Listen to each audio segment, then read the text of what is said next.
Baik Buya, mohon petunjuk apabila seorang pasangan memiliki seorang pasangan yang kemudian dia berzina, kemudian saya bertahan dengan pasangan tersebut dalam beberapa waktu, apa yang maksudnya ini, mungkin ini saya karena panjang, saya coba cari bahasa yang apa yang harus saya lakukan Buya gitu.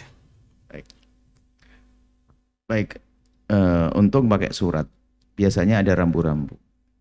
Kalau bertanya itu, jika itu masalah pribadi apa dosa pribadi, tidak boleh langsung terang-terangan. Untung pakai surat, segera dirobek supaya tidak dicari siapa yang punya surat. Dihapus itu, dihapus. Amanat, Anda pun tidak boleh tahu siapa orangnya. Bakar tuh. Jadi kalau ada, bisa saja, Buya ada seseorang, tidak usah ngomong, Buya saya pernah berzina, atau suami saya pernah berzina, atau istri, alah, ini majelis rusak, nggak boleh. Dan kadang saking semangatnya untuk tobat, lupa ngomong begitu. Ini pernah kejadian, saya stop.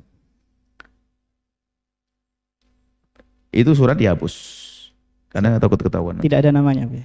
Baik, enggak, tapi ada namanya, kita cari, nanti ada orang yang takut. Ada. Baik, insya Allah. Baik, ketahuilah bahwasanya, kalau ada orang punya pasangan berzina, bisa jadi dia adalah memang kepeleset. Dia kepeleset.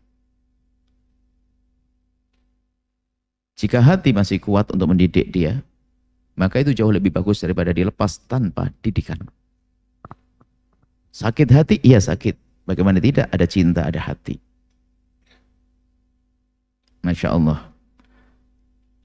Makanya tentunya harus ada komitmen baru, ada perjanjian, ada kesepakatan baru. Maka mendidik jauh lebih bagus. Tentunya di saat memang ada tanda-tanda penyesalan dan seterusnya.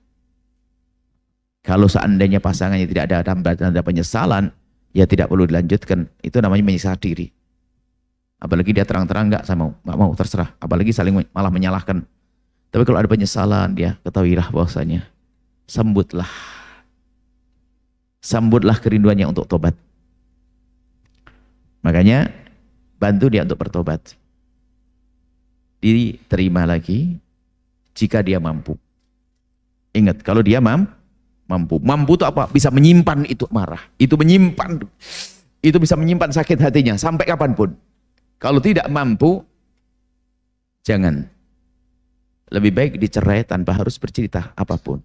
Tidak usah disebutkan sebabnya. Ada dua pilihan.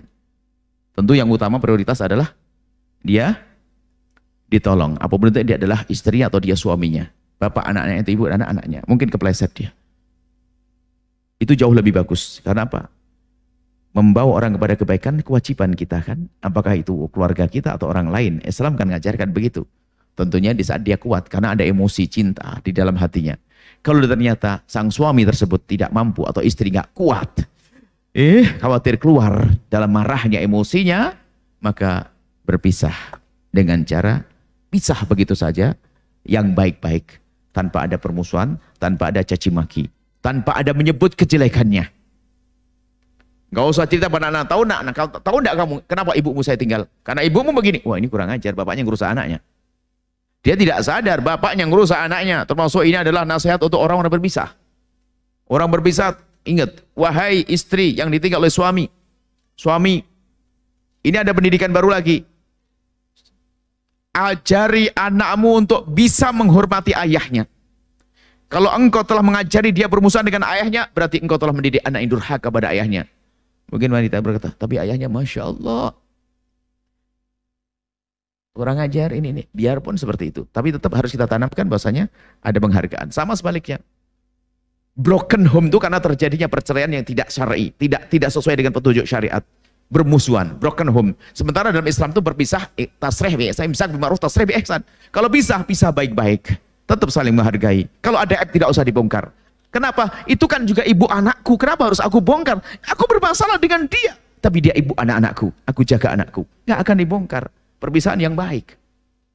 Jadi sadar, bawa untuk pada sadar, komitmen baru, mungkin dia tobat. Tapi harus diberi pemahaman dong. Semakin tampak dekat pada Allah. Kalau tidak mampu, cukup cerai saja. Karena begini, seorang istri, kalau sudah menemukan suaminya fasik, dia ngajukan cerai tidak dosa. Seorang suami yang menemukan istri yang berzina, kalaupun cerai tidak dosa. Kenapa? Ini pelanggaran besar. Artinya cerai diam-diam saja, selesai. Cuman ketahuilah itu kan pasangannya. Bahkan mungkin dulu ada cinta, ada kesepakatan yang baik, maka tetap diutamakan adalah dididik sampai maksimal. Kemudian setelah itu dia tobat, at-taibu minadz dzambi kaman la dzambalah. Orang bertobat dari dosa seperti orang yang tidak pernah punya dosa. Maksudnya apa? Jangan diungkit.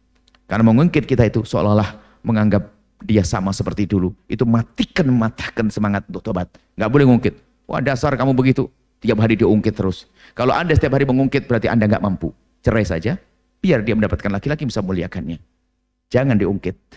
Kalau ingin mengabadikan, jangan diungkit. Didik dia sampai menjadi orang mulia, baru dia hebat. Suami